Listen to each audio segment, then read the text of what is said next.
Big boss ലൈവിൽ അപ്പൊ അഭിഷേക് ജയദീപിനെ തല്ലിയിട്ട് പുറത്തു പോകേണ്ടി വന്നാലും ഞാൻ പോകുന്നാണ് നന്ദന പറയുന്നത്. അഭിഷേക് ജയദീപ് വളരെയധികം നന്ദനെ ഇറിറ്റേറ്റ് ചെയ്യുന്നുണ്ടെന്നും പറഞ്ഞാണ് നന്ദന ഇത് പറയുന്നത്. നന്ദന റൂമിലെങ്ങാണ്ട് ഇരിക്കുമായിരുന്നു. അപ്പൊ എങ്ങാണ്ട് ടോക്സിക് ആണ് അഭിഷേക് ശ്രീകുമാർ എന്നും പറഞ്ഞ് ഇന്നലെ മുതൽ തുടങ്ങിയേക്കണെയാണ് അഭിഷേക് ജയദീപ്. അതും പറഞ്ഞ് എന്തോ തുടങ്ങിയതാണെന്നാണ് നന്ദന പറഞ്ഞത്. അത് കഴിഞ്ഞിട്ട് പൂമാനമേ എന്നുള്ള പാട്ട് കുറെ പ്രാവശ്യം പാടിയിരുന്നു. മൈനാകമേ മൈലാഞ്ചി പാടി എന്നൊക്കെ പറഞ്ഞ് നന്ദന അവിടെ ആകെ പ്രശ്നം ഉണ്ടാക്കുന്നുണ്ട്. അയാൾ മനഃപൂർവ്വമാണ് ഇതൊക്കെ പാടുന്നതെന്നും പറഞ്ഞ് അതിന്റെ പുള്ളിക്കാരൻ ഈ പൂമാനൊക്കെ പാടിക്കൊണ്ട് അതിക്കിടയൊക്കെ നടക്കുന്നുണ്ട്. അപ്പൊ ഈ നന്ദന ശ്രീകുമാറിനെ സപ്പോർട്ട് ചെയ്യുന്നത് അപ്പൊ ഈ ജയദീപിന് ഇഷ്ടമല്ല. നന്ദന പുറത്തിറങ്ങി വന്നിട്ട് അഭിഷേക് ശ്രീകുമാറിനോട് ഇത് പറയുകയൊക്കെ ചെയ്യും. അതിന്റെ ചോദിക്കാന്നും പറഞ്ഞ് അഭിഷേക് ശ്രീകുമാറിനെ വിളിച്ചോണ്ട് പോകുന്നുണ്ട് നന്ദന. ടോക്സിക് ഏട്ടായി എന്നൊക്കെ പറഞ്ഞ് ചുമ തമാശയെ കളിയാക്കി നന്ദനയും ശ്രീകുമാറുമായിട്ട് റൂമിൽ ചെന്നിരിക്കുമ്പോഴത്തേക്ക് അഭിഷേക് ജയദീപ് റൂമിൽ നിന്ന് ഇറങ്ങി പോകും. അത് കഴിഞ്ഞിട്ട് പിന്നെ അഭിഷേക് ജയദീപ് പുറത്തിരിക്കുന്നിടത്തേക്ക് ഇവർ ഇറങ്ങി വരുമ്പോഴത്തേക്ക് അഭിഷേക് ജയദീപ് അവിടെ നിന്ന് മാറിപ്പോകും. അപ്പൊ അഭിഷേക് ജയദീപിന് ഭയങ്കര പേടിയാണെന്നൊക്കെയാണ് ഇവര് പറയുന്നത്.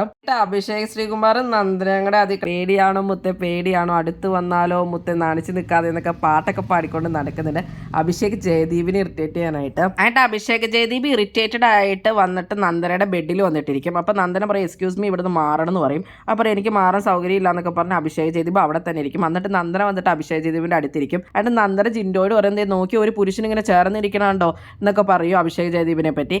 അത് കഴിഞ്ഞിട്ട് അഭിഷേക് ജയദീപ് പറയും നിനക്ക് ഉമ്മൻകാട് ഇറക്കണമെങ്കിൽ നീ ഇറക്കിക്കോന്നും പറഞ്ഞ് അഭിഷേക് ജയദീപ് ആയിട്ട് ദേഷ്യപ്പെട്ട് ഇറങ്ങി പോവുകയാണ്. അഭിഷേക് ശ്രീകുമാറിനെയും നന്ദനേനെയൊക്കെയാണ് എല്ലാവരും സപ്പോർട്ട് ചെയ്യുന്നത്. തന്നെ ആരും സപ്പോർട്ട് ചെയ്യാനില്ല എന്നൊക്കെയുള്ളതാണ് അഭിഷേക് ജയദീപിന്റെ പ്രശ്നം. നിങ്ങൾക്ക് എന്താണ് ഇവരെ പറ്റിയുള്ള അഭിപ്രായം? എന്തായാലും നിങ്ങളുടെ അഭിപ്രായങ്ങൾ കമന്റ് ബോക്സിൽ കമന്റ് ചെയ്യുക. കൂടുതൽ ബിഗ് ബോസ് വീഡിയോകൾക്കും ബിഗ് ബോസിന്റെ ലേറ്റസ്റ്റ് ലൈവ് അപ്ഡേറ്റ്സിനുമായിട്ട് ചാനൽ സബ്സ്ക്രൈബ് ചെയ്യണേ, സപ്പോർട്ട് ചെയ്യണേ.